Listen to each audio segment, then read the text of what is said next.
Hello, this is Luca and welcome to another Samplesound music production tutorial. Today's topic is deep house chords. We'll create some of these typical stab and pad sounds found in deep house, deep techno, minimal and so on. We're gonna see some basic music theory behind the chord construction. Then we will understand the role of the swing on the rhythm. And finally, we're gonna build the sound from scratch using simple sound synthesis techniques.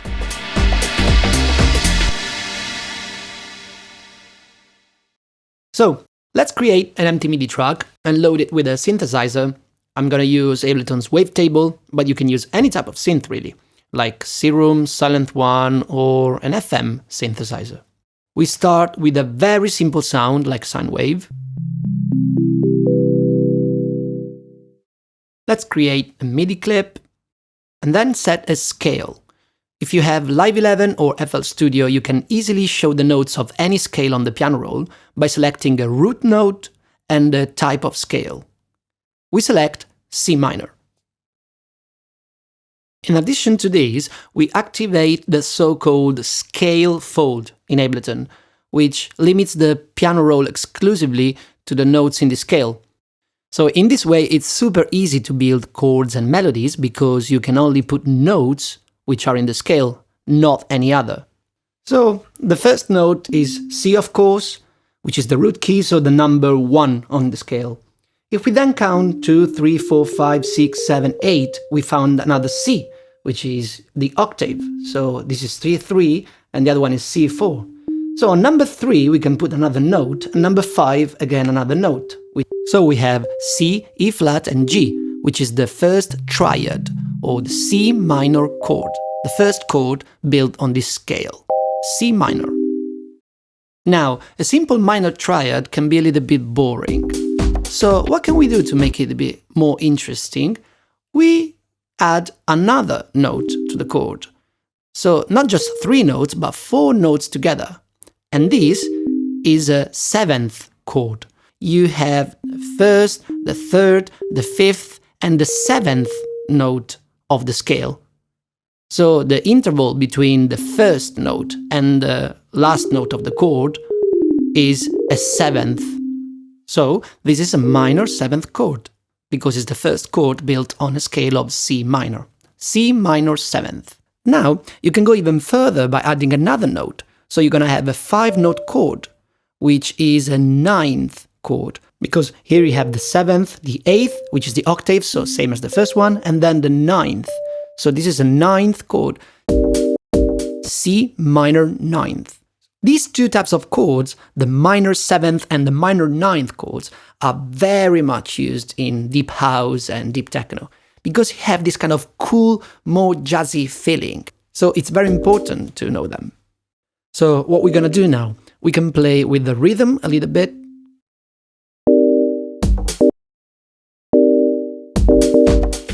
We can also raise an octave on one of these chords.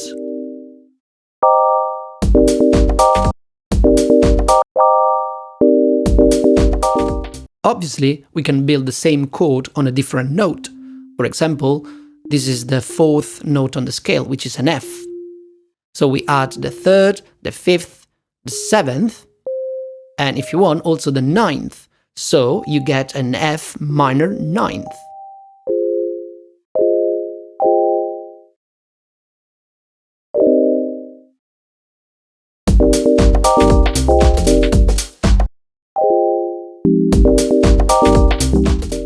To add some variation to these chords, you could also delete one of the 5 notes.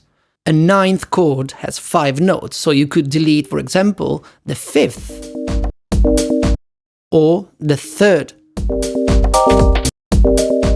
This gives the chord a slightly different flavor. So as long as you don't delete the 7th or the 9th, which are typical of these chords, you can play with them as long as you want.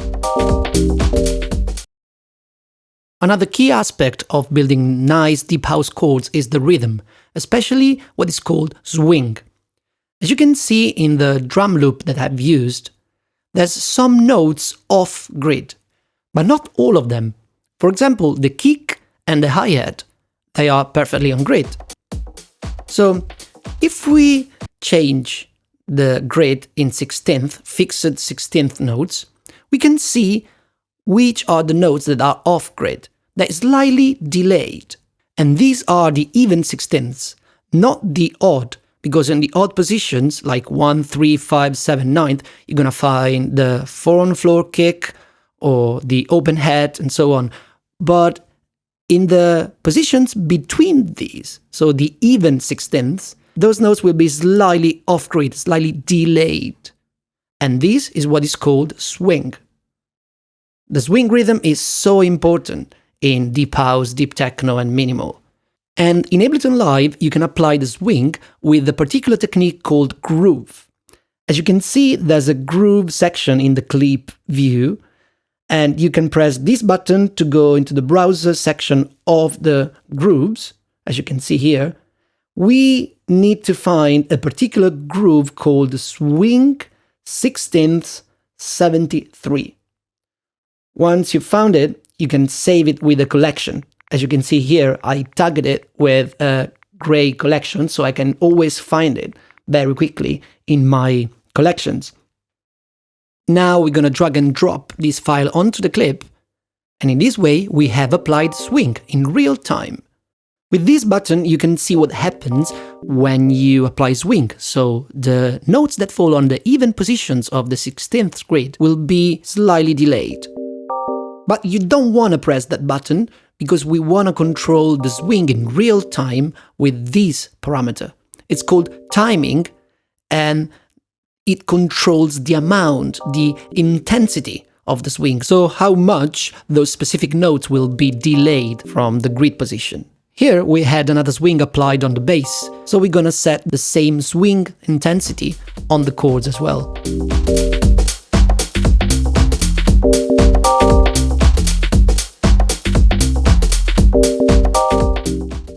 Now let's move on to the sound design part. So we have our wavetable, we open the graphics, and we focus on the oscillator section. We have one active oscillator and we put the wave to 66%. This is a wavetable. Wavetable synthesis means that you can morph continuously between different waveforms, like a square, saw, triangle, and sine in this specific wavetable. We can call these like analog style wavetable because at 66 we have a sawtooth wave. If we wanna get a good stab sound, it's fundamental to have a nice percussive envelope. So if we go to the amplitude envelope, the volume envelope, we can just put the sustain down and get a nice percussive envelope. Which is better, of course, but it's not quite what we want exactly. So instead of using the volume envelope, we can put an envelope on the filter. So we move on to the second envelope, which is a modulation envelope that you can apply to anything you want. And we apply this envelope to the filter cutoff. So we move to the filter section and close the filter by lowering the cutoff frequency. And what we want to do is moving up and down the filter with the envelope. So this is a modulation. How can we assign the envelope to the filter cutoff? Basically, we use the modulation matrix. Most of software synths have a modulation matrix, which means that you can assign modulation sources, like envelopes or LFOs, to destinations, like amplitude, pitch, or filter frequency, as in our case. So, like in every matrix, we go to the box at the intersection between envelope 2 and filter frequency, and then we increase the value there. This is the modulation amount, which means how far the envelope will move up the filter. And then we can add some unison to make the sound more wide and rich and fat.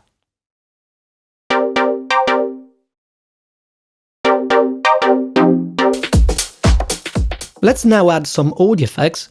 Of course, we're gonna need some reverb. So we put the reverb here, and we wanna get a low dry wet with a high decay time. Like this. Okay, We need some delay as well. So we put the delay after the reverb. Again, low, dry, wet, and medium, high feedback. We put the delay time in 4th and close the filter a little bit.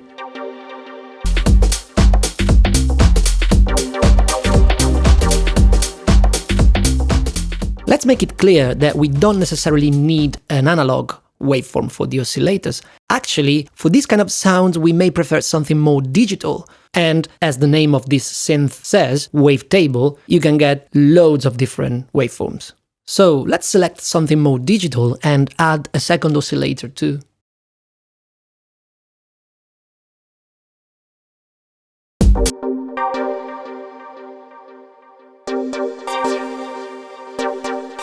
Let's put the resonance down and maybe select another waveform.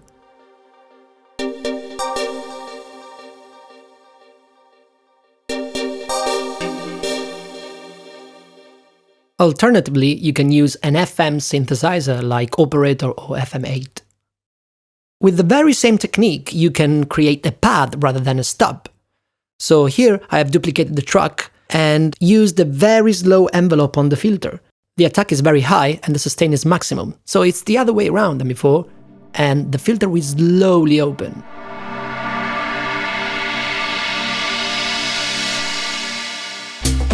The chord is the same as before, so a C minor 9th with the 3rd degree omitted.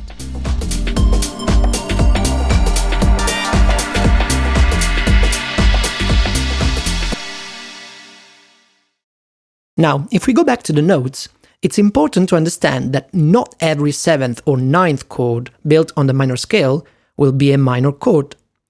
So, for example, let's create the chord built on the 3rd degree of the scale, which is E flat, okay? So this is E flat, G, B flat, D, and F. So this is a E flat minor 9th chord. If we do the same with F, we're gonna get F minor 9th, okay? So if we now disable the scale fold function, we can see the actual intervals between the notes of the chord. So, for example, in the first chord, between the first and the second note, you have 1, 2, 3 semitones. Between the second and the third note, 1, 2, 3, 4. And then you're gonna 1, 2, 3, and then 1, 2, 3, 4. So you have a pattern of 3, 4, 3, 4. This is a minor 9th chord. On the F chord, you're gonna have the same thing. So you have 3 semitones, 4 semitones, 3 semitones, and 4 semitones again. So this is a F minor 9th, okay? But on the E flat chord, you have 1, 2, 3, 4, then 1, 2, 3, and then 4, and then 3. This is a different chord. It's called E flat major 9th chord, okay? But we don't really care, because as long as you stick to the scale, everything will be sounding fine.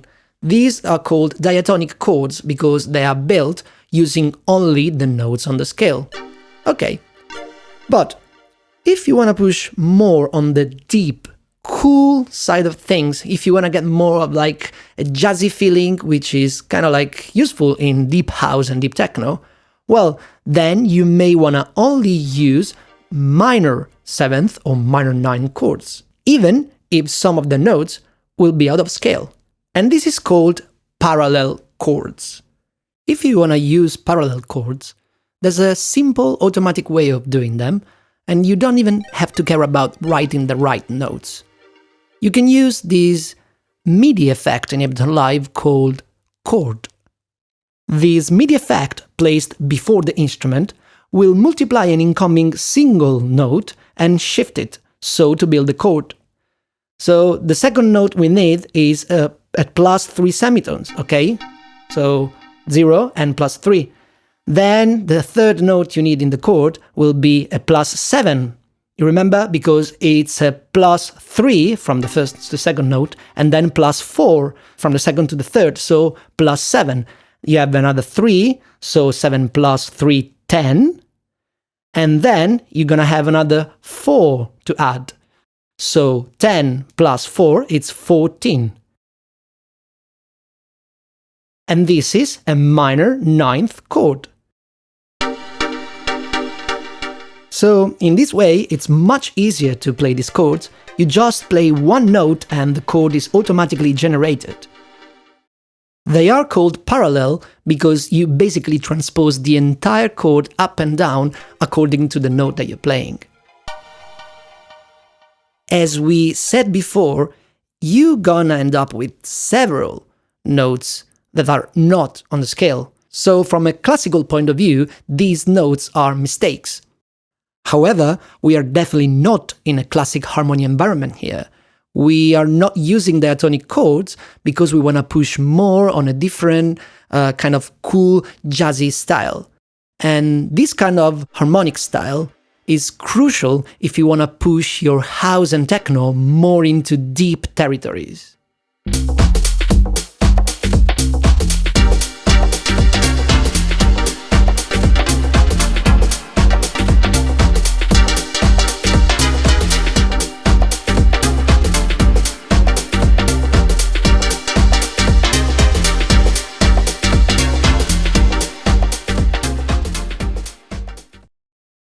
So we've come to the end of today's video, hope you enjoyed it. We've seen many different things, starting from chord construction, so what is a minor 7th or a minor 9th chord. These chords are so important in deep house and deep techno. Then we've learned how to apply a swing pattern to our rhythms in Ableton Live. We have learned how to create these sounds from scratch using synthesizers, especially stab sounds and pad sounds. And finally, we've seen what's called parallel chords, which is basically the same type of chord, like a minor 9th, transposed up and down. You use this Ableton MIDI effect, where you just input one single note and it will always generate the same chord. We must mention that parallel chords can be achieved also with sampling. So if you resample a minor 7th or a minor 9th chord, you will get parallel chords. But this is a topic for another tutorial, so I'll see you next time.